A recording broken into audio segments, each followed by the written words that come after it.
23. Okay, so I'm placing you under arrest under suspicion of fraud. Fraud of what? False representation, okay? So, False representation of what? So the circumstances are you're using your husband's card without permission to make purchases, okay? So you don't have to say anything, but it may harm your defence if you're not mentioned when questioned something which you later rely on in court. Anything you do say may be given in evidence. She stands in the garden on a warm summer evening, watching as the gardener rakes fresh grass cuttings into neat piles beneath the bushes. Her voice is calm, almost pleasant, as she asks him to leave the clippings right there, under the greenery at the bottom of the garden. He nods, wipes his brow, and does as she asks. It seems like such an ordinary request, on such an ordinary day.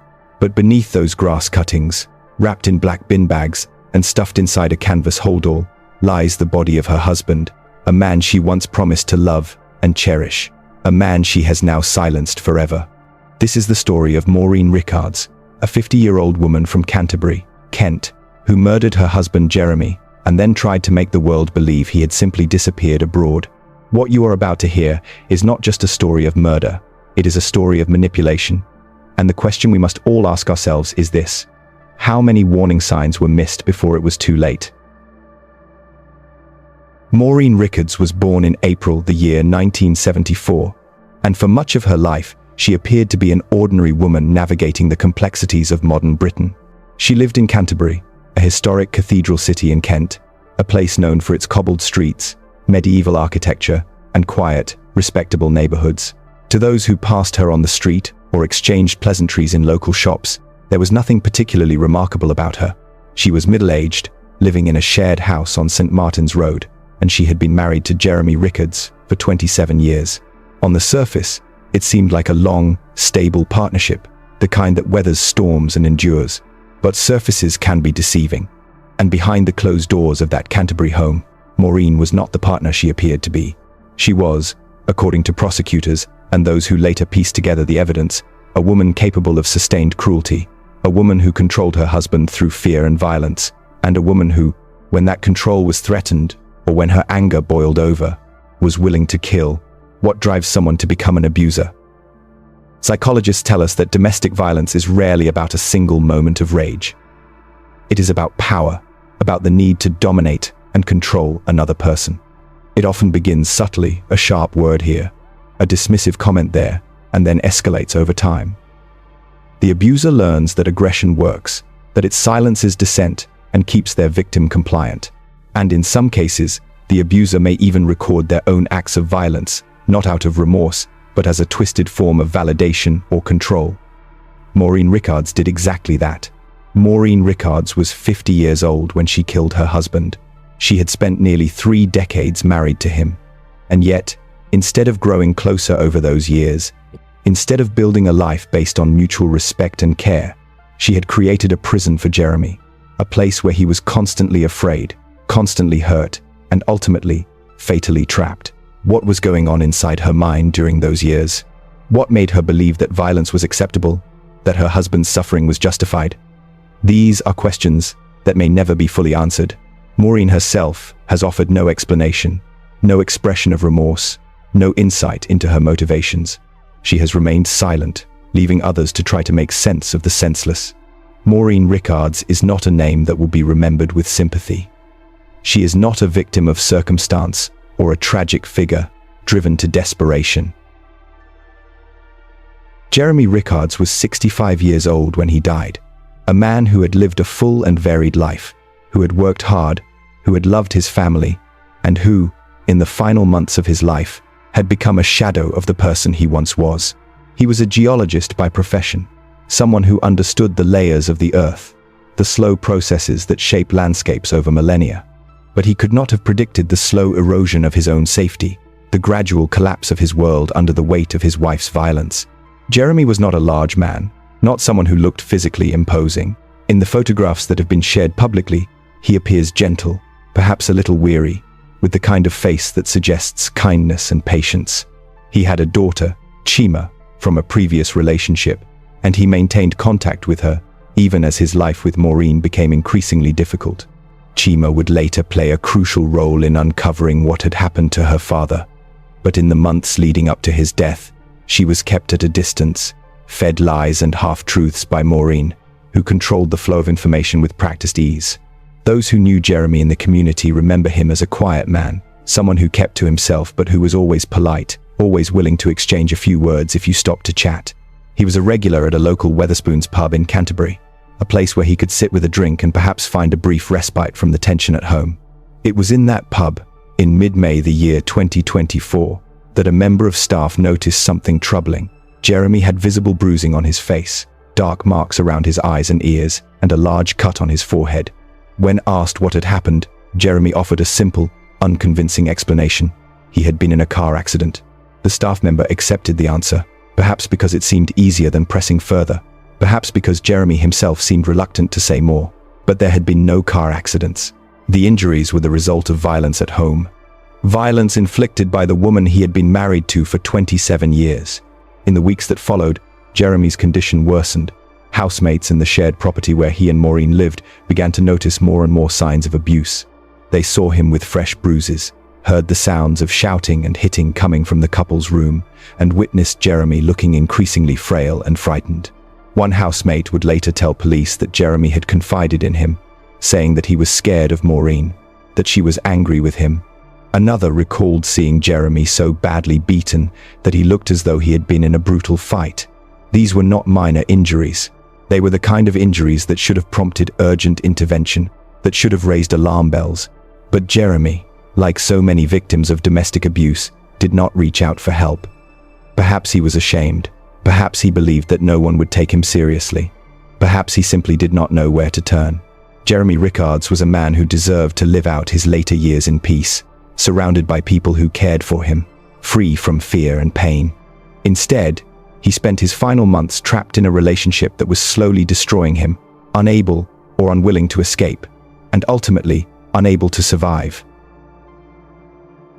The last confirmed sighting of Jeremy Rickards alive was on 7th of June, the year 2024. On that day, he topped up his mobile phone, a small, routine action that would later become a crucial piece of evidence in establishing the timeline of his death. After that, Jeremy vanished from the world. His phone went silent. His bank card was no longer used by him. And the man who had been a regular presence in his local community, who had been seen, bruised and battered just weeks before, was suddenly gone. But Jeremy had not left Canterbury.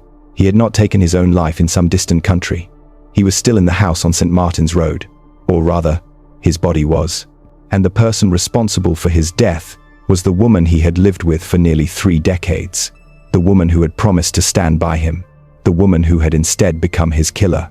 The exact moment of Jeremy's death is not known with absolute certainty, but investigators believe it occurred sometime between 8th of June and 26th of June, the year 2024. What is known, from the evidence gathered by police and forensic experts, is that Jeremy was stabbed 5 times in the chest. 2 of those stab wounds pierced his heart, injuries that would have been rapidly fatal. The weapon used has never been found, despite extensive searches of the property and surrounding area. Maureen Rickards has never revealed what she did with the knife or blade she used, and she has never explained why she chose that particular method of killing her husband. Stabbing is an intensely personal form of violence. It requires close proximity, physical effort, and a willingness to inflict pain directly. It is not a distant, detached act like poisoning or shooting from afar. It is intimate, brutal, and deliberate. And in this case, it was not a single impulsive strike. It was 5 separate wounds, each one a conscious decision to continue the attack, to ensure that Jeremy would not survive. After Jeremy was killed, Maureen faced a problem: what to do with his body. She could not simply leave it where it was, not if she wanted to avoid immediate discovery. And so she set about hiding the evidence of her crime with a methodical, chilling efficiency. First, she moved Jeremy's body into a cupboard in her bedroom. This was not a large cupboard, and fitting a grown man's body inside would have required effort and planning. Pools of blood were later found inside the cupboard, and on the floor beneath it, blood that had seeped through the carpet and left stains on the ceiling of the flat below. The presence of blood in these locations confirmed that Jeremy's body had lain in that cupboard for some time, slowly decomposing in the warm summer air. Forensic entomologists, scientists who study insects and their life cycles, were brought in to help determine when Jeremy had died. Insects, particularly flies, are among the first to arrive at a body after death, and the stage of development of their larvae can provide valuable clues about the time since death. In this case, the entomologists examined the insects found on and around Jeremy's body and concluded that he had been dead for several weeks by the time he was discovered. This evidence helped narrow down the window of time during which the murder had occurred, and it also confirmed that the body had been moved at least once, from the bedroom cupboard to the garden. At some point after storing Jeremy's body in the cupboard, Maureen decided to move it again. She wrapped the body in black bin bags, the kind you might use for household rubbish, and placed it inside a large canvas holdall. Then, under cover of darkness, she carried or dragged the holdall down the stairs and out into the garden. One of the housemates later recalled hearing something heavy being moved at night, a sound that seemed odd at the time but which took on a sinister significance once the truth was known. Maureen placed the holdall at the bottom of the garden, beneath some bushes, and then she waited. On 26th of June, Maureen hired a gardener to come and cut the grass. When he had finished, she asked him to leave the grass cuttings under the bushes at the bottom of the garden. The gardener, unsuspecting, did as he was asked. The fresh grass cuttings provided an additional layer of concealment, covering the holdall and helping to mask the smell of decomposition that was beginning to emanate from the garden. It was a calculated move, one that showed Maureen's awareness of the need to hide the evidence and her willingness to manipulate others to achieve that goal. But even as she worked to conceal her husband's body, Maureen was also busy constructing a false narrative to explain his absence. On 27th of June, she used Jeremy's mobile phone to send a text message to herself and to Jeremy's daughter, Chima. The message claimed that Jeremy had gone to Saudi Arabia for work. It was a lie, of course, but it was a lie that bought Maureen time. If people believed that Jeremy was abroad, they would not come looking for him. They would not ask difficult questions. And Maureen could continue to live in the house, using Jeremy's bank card, going about her daily life as though nothing had happened. The following day, 28th of June, Maureen sent another message from Jeremy's phone, this time claiming that he had taken his own life in Saudi Arabia. The message was brief and shocking, designed to forestall further questions. But it had the opposite effect. Chima, Jeremy's daughter, did not believe the message. She knew her father, and she knew that something was very wrong. She contacted the police and reported him missing, setting in motion the investigation that would ultimately uncover the truth. Between 20th of June and 30th of June, Maureen used Jeremy's bank card to make several purchases in Canterbury. CCTV footage from local shops captured her buying cleaning products, bleach, detergent, the kinds of things you might use to scrub away bloodstains. Back at the house, she attempted to clean the carpet in her bedroom, trying to remove the evidence of what had happened there. But blood is difficult to erase completely, and forensic analysis later revealed traces of Jeremy's blood on the carpet, despite Maureen's efforts to clean it. On 11th of July, 2024, police officers arrived at the house on St. Martin's Road. They were there initially to arrest Maureen on suspicion of fraud, having discovered that she had been using Jeremy's bank card after he was reported missing. But as they entered the property, they noticed something else, a smell. It was a strong, unpleasant odor, the kind of smell that makes you instinctively recoil. The officers recognized it immediately. It was the smell of decomposition, the smell of death. They searched the house and then moved to the garden. At the bottom of the garden, beneath the bushes and the grass cuttings, they found the holdall. Inside, wrapped in black bin bags, was the body of Jeremy Rickards. He had been dead for weeks, and the summer heat had accelerated the process of decomposition. The discovery was both a confirmation of the officers' worst fears and the beginning of a homicide investigation that would reveal the full extent of Maureen's cruelty. When Maureen was arrested on suspicion of murder, she feigned shock. "What body?" she asked, as though she had no idea what the police were talking about. When told she was being held on suspicion of murder, she repeated the word incredulously. "Murder? Murder?" It was a performance, an attempt to appear innocent, but it was not convincing. The evidence against her was overwhelming, and her act of surprise could not change the facts. The post-mortem examination revealed not only the 5 stab wounds that had killed Jeremy, but also the other injuries he had sustained in the weeks and months before his death. The strangulation marks on his neck, the fractured ribs, the bruises, and cuts, all of these told a story of sustained abuse, of a man who had been hurt repeatedly, and who had finally been killed by the person who was supposed to love him. Forensic analysis of Maureen's mobile phone uncovered the videos she had recorded, videos in which she berated Jeremy, struck him, and threatened to kill him. These videos were not accidental. They were deliberate recordings, evidence of Maureen's control over her husband and her willingness to document her own violence. In one video, she could be heard saying that she would do him harm, that she would kill him. It was a chilling preview of what was to come, a threat that she would ultimately carry out. The investigation also revealed that Maureen had tried to blame others for Jeremy's injuries. She had told people that he had been in a car accident, that his bruises and cuts were the result of a mishap, not abuse. She had lied to friends, to housemates, to anyone who asked, and even after his death, she continued to lie, sending fake messages from his phone, using his bank card, and acting as though he was still alive and simply away on business. But lies, no matter how carefully constructed, cannot stand forever. And in this case, the truth was uncovered by a combination of diligent police work, forensic science, and the determination of Jeremy's daughter to find out what had really happened to her father. The evidence was clear, the timeline was established, and the person responsible was identified. Maureen Rickards had killed her husband, hidden his body, and tried to cover up her crime. And now, she would have to face the consequences.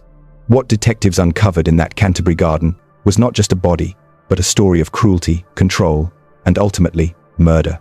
It was a story that shocked the local community and that raised difficult questions about how such violence could have gone unnoticed for so long. And it was a story that would end, not with Maureen's lies being believed, but with her being held accountable for what she had done. Maureen Rickards was charged with the murder of her husband, Jeremy Rickards, and her case was brought before Canterbury Crown Court. The trial took place over 2 weeks, in March, the year 2025, and it was a trial that laid bare the full extent of Maureen's cruelty and the suffering that Jeremy had endured in the final months of his life. The prosecution, led by senior Crown prosecutors from the Crown Prosecution Service Southeast, presented a compelling case built on forensic evidence, witness testimony, and the videos that Maureen herself had recorded. Throughout the trial, Maureen maintained her innocence. She claimed that she was being set up, that something scary and spooky was happening, that she was the victim of some kind of conspiracy. But her claims were not supported by the evidence. The forensic analysis, the timeline, the witness statements, all of it pointed to one conclusion, that Maureen Rickards had killed her husband and then tried to cover up her crime. On 13th of March, the year 2025, after hearing all the evidence and deliberating on the case, the jury returned a verdict of guilty. Maureen Rickards was convicted of murder. She did not react visibly when the verdict was read out in court, maintaining the same detached demeanor she had shown throughout the trial. But the verdict was clear, and it was final. She had been found guilty of taking her husband's life, and now she would be sentenced. Sentencing took place on 9th of April, the year 2025, at the same court. Mr. Justice Kerr, the judge presiding over the case, addressed Maureen directly, even though she had chosen not to appear in person for the sentencing hearing. In his remarks, the judge acknowledged that he could not fully understand what had motivated Maureen's actions. "I accept you loved him," he said, referring to Jeremy. "I don't know why you killed him. You have to live with the loss of him. You have shown no remorse." The judge went on to describe how Maureen had desecrated her husband's body by hiding it in the garden, treating it not with the respect and dignity that a human being deserves, but as something to be concealed and disposed of. "I am sure you intended his death and nothing less," the judge said. "After the killing, you desecrated your husband's corpse." Maureen Rickards was sentenced to life in prison, with a minimum term of 22 years before she would be eligible to apply for parole.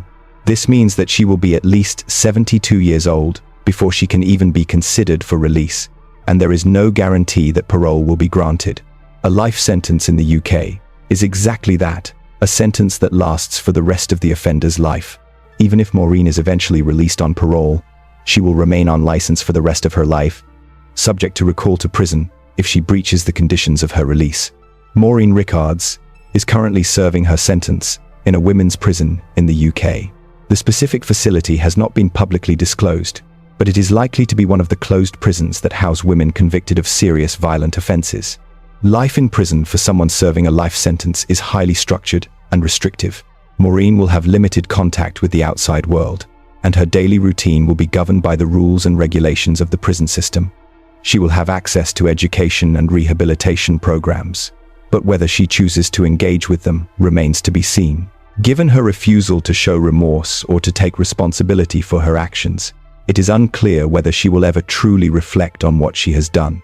There is no indication that Maureen has lodged an appeal against her conviction or sentence. In the UK, a person convicted of a crime has the right to appeal, but they must have grounds to do so, for example, if they believe there was a legal error during the trial, or if new evidence has come to light. In Maureen's case, the evidence was so strong, and the trial so thorough, that an appeal seems unlikely to succeed. But even if she does not appeal, she will remain in prison for at least the next 2 decades, and possibly for the rest of her life. One of the most important lessons from this case is that domestic abuse does not discriminate. It can happen to anyone, regardless of age, gender, social class, or background. Jeremy Rickards was a 65-year-old man, a geologist, a father, someone who had lived a full and varied life. And yet, he found himself trapped in an abusive relationship, unable or unwilling to escape, and ultimately unable to survive. His story reminds us that we must not make assumptions about who can be a victim. We must be willing to see the signs, to ask the difficult questions, and to offer help, even when it is uncomfortable. Another lesson is the importance of listening to victims and believing them when they speak out. Jeremy told his housemates that he was scared of Maureen. He was seen with injuries that were clearly not the result of a car accident, and yet, no one intervened in a way that might have saved his life. This is not to blame those individuals. Victims of domestic abuse often minimize what is happening to them, and it can be hard to know how to help. But it does highlight the need for better education and training, so that people know how to recognize the signs of abuse and how to respond appropriately. There is also a broader societal lesson here about the need to challenge stereotypes and to create a culture in which all victims of domestic abuse feel able to come forward and seek help. Male victims, in particular, face unique barriers, including the fear that they will not be believed or that they will be seen as weak. We need to create services and support systems that are inclusive, that recognize the diversity of victims, and that offer help without judgment. What do you think? Could more have been done to help Jeremy before it was too late? How can we, as individuals and as a community, do better at recognizing and responding to domestic abuse? These are not easy questions, and there are no simple answers.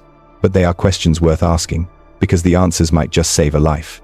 If you ever sense danger in someone's home, if you see signs of abuse, if someone confides in you that they are scared, do not wait for proof.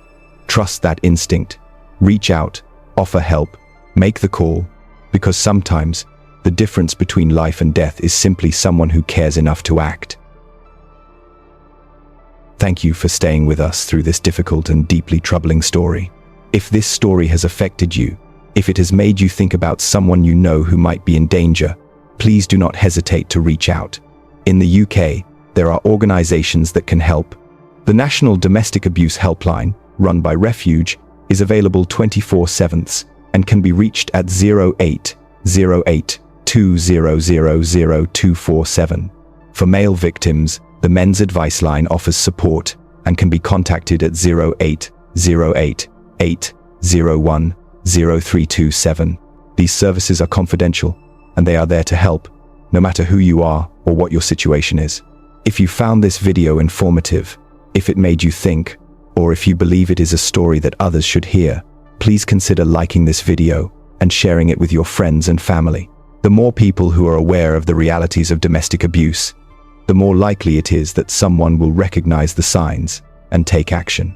And if you are not already subscribed to our channel, please do subscribe and hit the notification bell so that you never miss a video.